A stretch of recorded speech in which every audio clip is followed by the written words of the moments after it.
Cum începi o dietă? Există două feluri de a începe o dietă. Fie implementezi de la început un regim cât mai corect, atât ca număr de mese, cantitate, dar și compoziția meselor, fără să ții cont de obiceiurile tale alimentare anterioare, fie implementezi un regim adaptat ție, plecând de la modul în care mănânci acum și ajustezi în câteva etape până ajungi la modul ideal. În primul caz, avantajele sunt că poți să iei un astfel de regim dintr-o carte sau de pe internet. Este foarte probabil să nu reușești să-l ții din prima. Dar te ierți și mergi mai departe pentru că știi că asta este soluția. Corpul tău îți mulțumește că îi dai voie să mai calce pe alături și încearcă să se adapteze cât de repede poate. Dacă reușești să găsești un regim suficient de drastic și îl ții suficient de mult timp, rezultatele pot fi spectaculoase.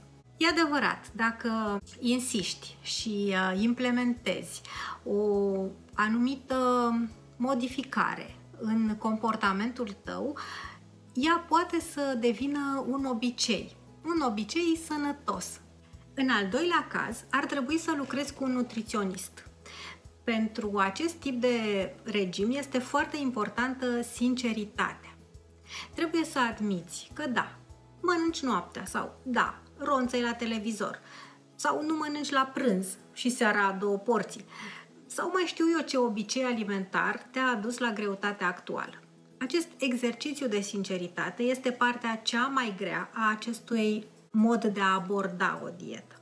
Pentru că e greu să admiți ce ai greșit. Sau e greu să admiți cât de greșit faci lucrurile, pentru că, teoretic, toți cam știm cum ar fi bine să mâncăm.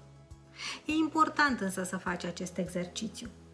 El te ajută să conștientizezi nu numai ceea ce mănânci, ci și de ce mănânci. E important să înțelegi că nu mănânci mult sau puțin pentru că ești defect sau defectă sau rău sau needucat sau fără voință sau oricare din răutățile pe care cu siguranță le-ai auzit și le-ai tot auzit. Mănânci altfel decât corpul tău ar avea nevoie pentru că nu poți să o faci în alt mod. Tu ai găsit acest mecanism, mâncarea, pentru a compensa ceva ce lipsește din viața ta. Să înțelegi cu blândețe și compasiune în ce fel mâncarea te alină. Este primul pas pentru a găsi rezolvarea acestei probleme. Nu vei scăpa de anxietatea pe care o controlezi ronțăind decât cu ajutorul terapiei, dar vei înțelege că nu alunele te reconfortează, ci mestecatul în sine. Și vei putea înlocui mai ușor alunele cu gulia, de exemplu.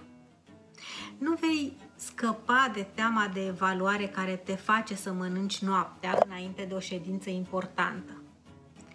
Dar vei înțelege că ceea ce îți trebuie este de fapt o îmbrățișare ocrotitoare și nu e musai să o iei din înghețată sau prăjituri cu cremă.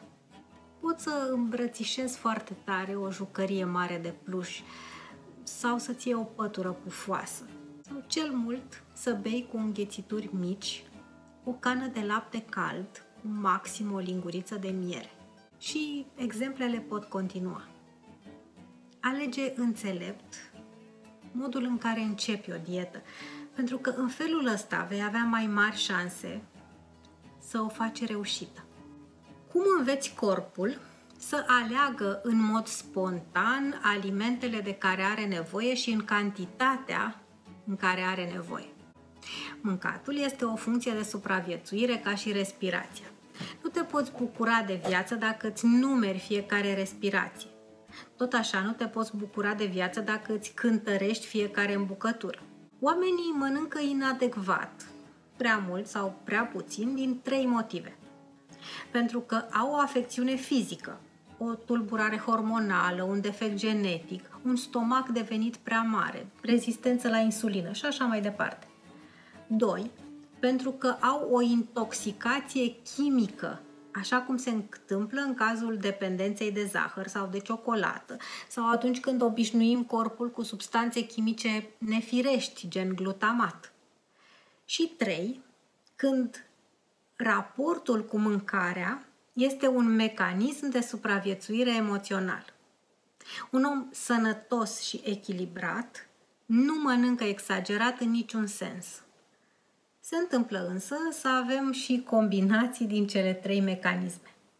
Indiferent însă de mecanism, greutatea revine la normal cu ajutorul unor diete corecte, respectate cu consecvență. Însă, exact alegerea dietei ar fi util să țină seama de mecanismele implicate. De aceea nu există dietă universală, de aceea nu există un răspuns standard la restricția calorică.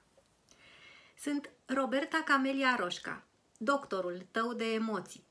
Sunt medic, sunt consilier de dezvoltare personală, trainer și psihoterapeut în formare.